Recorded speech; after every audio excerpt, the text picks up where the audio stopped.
सर्वमंगलमंगल्ये शिवे सर्वार्थसाधिके शरण्ये त्र्यंबके गौरी नारायणी नमोस्तुते। सृष्टिस्थितिविनाशानं शक्तिभूते सनातनी गुणाश्रय गुणमये नारायणी नमोस्तुते। जय बड़ मायर जय, जय महादेवी महामायर जय। प्रत्येकेर जीवन सुंदर होक, आनंदमय होक, प्रत्येके सुखे थाकुन एवं दूधे भाते थाकुन। श्री श्री पद्मावती मा एवं बड़ मायेर काछे এই প্রার্থনা করি। আপনারা দেখছেন পরিতোষ জ্যোতিষাচার্য পরিতোষদের এই ভিডিও চ্যানেল।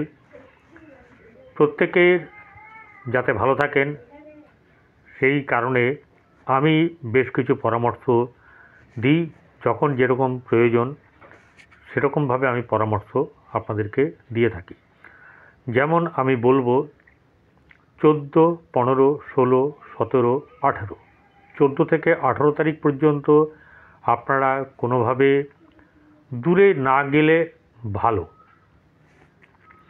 সাবধান থাকা ভালো। সবারই সব কিছু হয়ে যাবে, ঘটে যাবে এমন ব্যাপারটা কিন্তু নয়, কারণ কারোর জন্মকুণ্ডলী যখন আমি জানি না, ঠিক আছে, তখন কিন্তু এটা বলতেই হবে যে সকলেই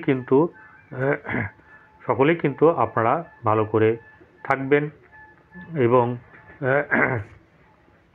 ভালো করে আপনারা এই ব্যাপারগুলো যদি মানেন কি হবে, সাবধানের মার নেই। সময়কাল খুব খারাপ। যাই হোক, যে রাশি নিয়ে আমি আপনাদের সামনে আজ উপস্থিত হয়েছি সেই রাশিটি হচ্ছে বৃশ্চিক রাশি। যে কিন্তু খুব ভালো তো ভালো, না হলে এর বদলা কী করে নিতে হয়, যদি সে যদি আঘাত করে হার্টে, বদলা কী করে নিতে হয় সে জানে। কিন্তু মানুষ হিসাবে খুবই ভালো, পরোপকারীও হয়, যতটা তার নিজের সাধ্য সেই ব্যাপারটা কিন্তু সে করে। এবারে যেটা হচ্ছে গিয়ে এই বৃশ্চিক রাশির যে ফলাফল বর্ণনা হবে সেটি হচ্ছে বৃহস্পতির গোচর 14 তারিখ। 14 তারিখে বৃষ রাশি থেকে চলে যাচ্ছে হচ্ছে বৃশ্চিক রাশিতে। খুবই গুরুত্বপূর্ণ ব্যাপার, কারণ এতদিন সপ্তমে এই বৃহস্পতি দৃষ্টি দেওয়ার জন্যে, অর্থাৎ সপ্তম দৃষ্টি দেওয়ার জন্যে আপনার রাশিতে দৃষ্টি পড়েছিল এবং আপনাদেরকে যেভাবে গার্ড করেছেন এই দেবগুরু বৃহস্পতি, অকল্পনীয়, অতুলনীয়। সেটি হচ্ছে যে আপনাদের ঢাইয়া এই 29শে মার্চ শেষ হয়েছে। এই ঢাইয়ার যে উত্তাপ সেটা কিন্তু আপনারা সেই রকমভাবে পাননি। এবং যারা ব্যবসা করেন তাদের ক্ষেত্রে ভালো গেছে, গৃহে শুভভাব বজায় থেকেছে বৃহস্পতির কারণের জন্যে, তার মাথা ঠান্ডা, যত কিছু যা ভালো কিন্তু আপনারা পেয়েছেন। এবারে সেই বৃহস্পতি সপ্তম থেকে অষ্টমে চলে যাবে। অষ্টম স্থানে যাওয়া মানে হচ্ছে, অষ্টম স্থান হচ্ছে অশুভ বা মারক বলে আমরা থাকি। যে ঘরে যাচ্ছে সেই ঘরটাও কিন্তু খুব একটা শুভ ঘর নয়। এইবারে আগে ওই কথাটা বলি, ভালো কথা তো বলবো। এবারে কথা হচ্ছে যে অষ্টম ঘর কি, অকাল্ট সায়েন্সের ঘর, আয়ুর ঘর, অ্যাক্সিডেন্টের ঘর, গবেষণার ঘর, এরকম ধরনের বহু কিছু আছে।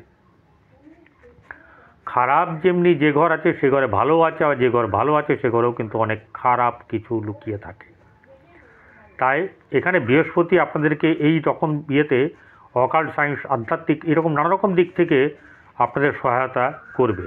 অনেক কৌতূহল এই বৃহস্পতি মেটাবে।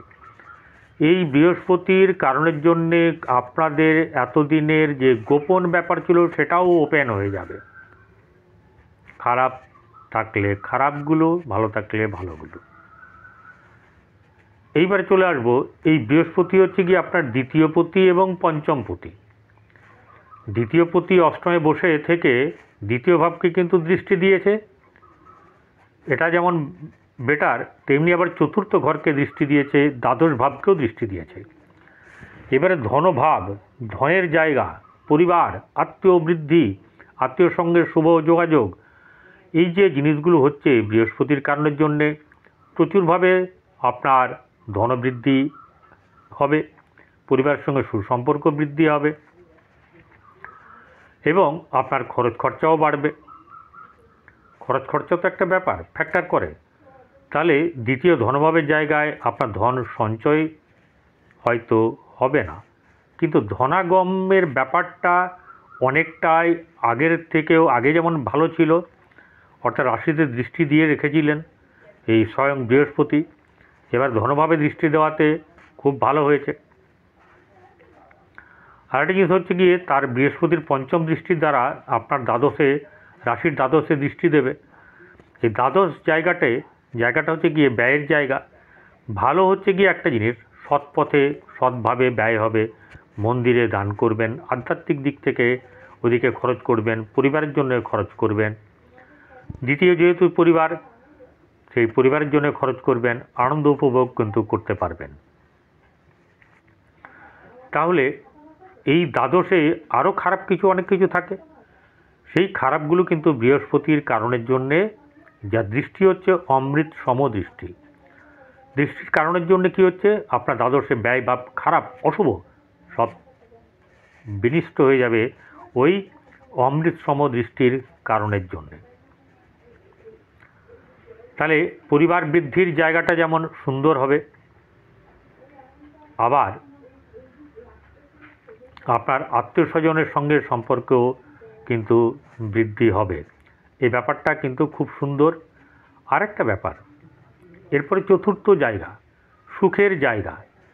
বৃহস্পতি সুখের জায়গায় দৃষ্টি দিলে কি হবে, আপনার সুখ বাড়বে। কোন দিকে বাড়বে, মাতৃ সুখ পাবেন, মানসিক দিক থেকে আরও সুখ পাবেন, বন্ধুবান্ধব থেকে সুখ পাবেন, গাড়ি বাড়ি এই সকল কিছু থেকে সুখ পাবেন এবং আপনার এইসব প্রপার্টি কিন্তু বাড়বে। যেমন আপনার গৃহ হতে পারে, গৃহ এক্সটেনশন হতে পারে, এরকম ধরনের ব্যাপারগুলো কিন্তু আপনার শুভ হবে। কিন্তু একটা ব্যাপার হচ্ছে যে পিতার সঙ্গে সখ্যতা রাখতে হবে। কোনো ধরনের সিদ্ধান্ত নেওয়ার আগে একবার নয় 10 বার ভাববেন, ভাবিয়া করিও কাজ করিয়া ভাবিও না। ভাববেন, ভেবে তারপরে কিন্তু সিদ্ধান্ত নেবেন। যদি সেটা না নেন, যদি জলদি যদি সিদ্ধান্ত নিয়ে ফেলেন, তাতে অনেক সময় বা বেশিরভাগ সময় কিন্তু ভুল হওয়ার ব্যাপার থাকবে, যাতে করে আপনার হতাশা বৃদ্ধি পেতে পারে। আপনার ধন সম্পত্তি যা বৃদ্ধি পাবে, সেটা আরও ব্যয়টা খারাপভাবে ব্যয় হওয়ার সম্ভাবনা। তাহলে এই কারণের জন্যে আপনাকে কিন্তু এই ব্যাপারগুলোকে কি করতে হবে, এই ব্যাপারে আপনাকে সচেতন থাকতে হবে। অর্থাৎ কিনা আপনাকে কোনোভাবেই কিন্তু করা চলবে না, যেটা হচ্ছে যে বেমালুম মনে হলো করে ফেললাম, এরকম ধরনের কাজ কিন্তু করা যাবে না। অনেক ইনোভেটিভ কাজ, অনেক ধরনের শুভ কাজ আপনার দ্বারা কিন্তু হবে। গৃহ নির্মাণও হতে পারে, গাড়িও ক্রয় হতে পারে, ফ্ল্যাট বা বাড়িও কেনা হতে পারে, বন্ধুদের সঙ্গে সখ্যতা বৃদ্ধি হওয়ার সম্ভাবনা। এরপরে পঞ্চম ঘরের অধিপতি, পঞ্চম ঘর হচ্ছে সন্তানের ঘর, পঞ্চম ঘর হচ্ছে আপনার শিক্ষার ঘর, পঞ্চম ঘর আপনার প্রেমের ঘর, পঞ্চম ঘর আকর্ষণের ঘর। এরকম বহু শুভ কিছু পঞ্চম আমাদের তৃপ্তির জায়গা, আনন্দের জায়গা। ঠিক আছে, পঞ্চম যার ভালো নাই তার কিন্তু কোনো কিছুই নাই, কারণ এই সুখ এই আনন্দ একদম অন্য ধরনের একটা শান্তির ব্যাপার এ সময় ঘটে পঞ্চম যার শুভ থাকে। কিন্তু পঞ্চমে অশুভ গ্রহ থাকলে সেটা ভালো নয়। কিন্তু এই বৃহস্পতি পঞ্চম ভাবের অধিপতি, পঞ্চম ভাবকে এইসব ব্যাপারগুলোকে দেখবে। কিন্তু ঘটনা হচ্ছে যে সে তো অষ্টমে বসে থাকবে, তাই অষ্টমে বসে থাকলেও খুব খারাপ করে দেবে ব্যাপারটা নয়, কিন্তু কিছু জায়গায় বাধা বিপত্তি কিন্তু আসবে। গোপন ব্যাপার, বারবার বলছি, খারাপ যা করেছেন এতদিন, যা জানে না, বাইরে প্রকাশ পায়নি, সেই প্রকাশগুলো কিন্তু হয়ে যাবে।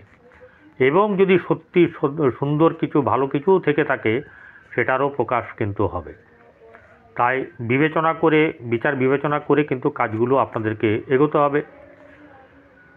তাহলে যখন একটা ব্যাপার হচ্ছে যে বৃহস্পতি দ্বিতীয় তার নিজের ঘরেই দৃষ্টি দেবে, তাহলে সেই জায়গাটাতে আপনাদেরকে কিন্তু, যেহেতু সে দ্বাদশ দৃষ্টি দেবে, কিন্তু দ্বাদশে দৃষ্টি দিলে খরচ হবে। আপনারা কি করবেন, কিছু একটা এমন কিছু করবেন যেখান থেকে টাকাটা চট করে ওঠানো যায় না, কিছু একটা অ্যামাউন্ট রেখে দেবেন। বৃহস্পতি দেবগুরু। আমি একটা কথা বলবো, এই ব্যাপারে আপনারা অনেক সচেতন। আপনাদের পিতামাতা গুরু, আপনাদের শিক্ষাগুরুও গুরু, যে দীক্ষা দিয়েছেন সেও গুরু। এনাদেরকে যদি আপনারা যত্ন আত্তি করতে পারেন, খুব সুন্দর ব্যবহার করতে পারেন এবং সেবা যত্ন করতে পারেন, তাহলে কিন্তু আপনার অনেক অনেক ভালো যাবে। এবারে চলে আসবো হচ্ছে গিয়ে, এই বৃহস্পতি মনে করুন আপনার জন্মকুণ্ডলিতে শুভ অবস্থাতে আছে। শুভ অবস্থায় থাকলে এই ব্যাপারটা হচ্ছে গিয়ে আপনাদের ক্ষেত্রে অনেকটা বেশি শুভ হবে। যার অশুভ থাকবে তার কিন্তু অশুভ হবে, কিন্তু যে যে জায়গাগুলো ভালো বললাম ততটা ভালো হবে না, কিন্তু ভালো হবে। আমি তো গোচর বিচার করছি। একটা জিনিস আমি আপনাদেরকে শিখিয়ে দিচ্ছি, বলেছি অনেকগুলো ভিডিওতে, সেটা হচ্ছে যে আপনারা যখন বিচার করবেন, গোচর বিচার করবেন, দেখছেন, আমার শুনছেন, সব কিছু ঠিক আছে, কিন্তু নিজের জন্মকুণ্ডলিটা বার করুন। ছকটা বার করে দেখুন বৃহস্পতি লগ্ন সাপেক্ষে এবং চন্দ্র সাপেক্ষে কীভাবে আছে, মহাদশা অন্তর্দশা কী চলছে, সেইটা দেখার পরে তারপরেই গোচরটাকে মেলান। তিনটে যদি মেলাতে পারেন তাহলে একই যদি উত্তর যেটা হবে সেটাই কিন্তু হবে। যদি অসুবিধা হয় তাহলে আপনারা আপনাদের পছন্দের কোনো জ্যোতিষীর কাছে বা আপনার জানাশোনা জ্যোতিষীর কাছে গিয়ে চলে যাবেন, তার কাছে পরামর্শ নেবেন। যারা পরামর্শ নিয়ে কাজ করবেন, আমি তাদের জন্যে আরও একটা জিনিস টোটকা আমি কিছু বলে দিচ্ছি। সেটা হচ্ছে গিয়ে আপনারা যেগুলো বললাম সেগুলো করবেন, প্লাস গরুকে রোজ রুটি খাওয়ান। যদি সম্ভব না হয় একটা রুটি, বড় রুটি কিনুন বা নিয়ে বানান, সেই রুটিটার অর্ধেক গরুকে খাওয়ান, বাকি অর্ধেক কুকুরকে, আর অর্ধেক হচ্ছে গিয়ে কাককে খাওয়ান, পশু পাখি এসবগুলোকে খাওয়ান, ভালো হবে। আর যেটা হচ্ছে যে হনুমান চালিসা পড়ুন, হনুমানজির সেবা করুন, অর্থাৎ সেখানে লাড্ডু নিয়ে গিয়ে মানুষকে যারা থাকবে ভক্তি যারা করেন তারা যখন উপস্থিত থাকবেন সবার মধ্যে বিলিয়ে দেবেন। এরকম করে চলুন, দেখবেন আপনার কিন্তু ভালো হবে। এছাড়া যেটা হচ্ছে গিয়ে কেশরের তিলক, আপনারা কেশর কিনে আনবেন, কেশর নিয়ে ছোটো ছোটো অল্প নিয়ে একটি বা দুটি দানা নেবেন, দিয়ে হাতের মধ্যে দেবেন। দানা মানে ছোটো ছোটো কথা বলছি, আর যদি বড় লম্বা থাকে সেগুলোকে ছোট করে নেবেন। হাতের মধ্যে নেবেন, নিয়ে ভালো করে গঙ্গা জল দিয়ে মেল্ট করে নেবেন। করে নিয়ে আপনার নাভিতে এক চক্কর দেবেন, বদনে দেবেন, আর কপালে তিলক করবেন। একবার হাতে নেবেন, একবার নাভিতে, একবার হাত থেকে নেবেন মুখমণ্ডলে, আবার একবার ঠোঁটে দেবেন, আর তারপরে দেবেন কপালে তিলক করবেন। এছাড়া বয়স্ক মানুষ হয়ে গেলে তাদেরকে সেবা করতে পারেন। মন্দিরে 400 গ্রাম ছোলার ডাল দিতে পারেন, হলুদ বস্ত্র দান করা, এবং আপনার নিজের কাছে একটা হলুদ রুমাল রাখা, সেটাও করলে কিন্তু অনেক ভালো হবে। এগুলো করুন, এগুলো করলে কিন্তু আপনার সব দিক থেকে ভালো হবে, আপনার ভালো হোক, এটাই আমি চাই।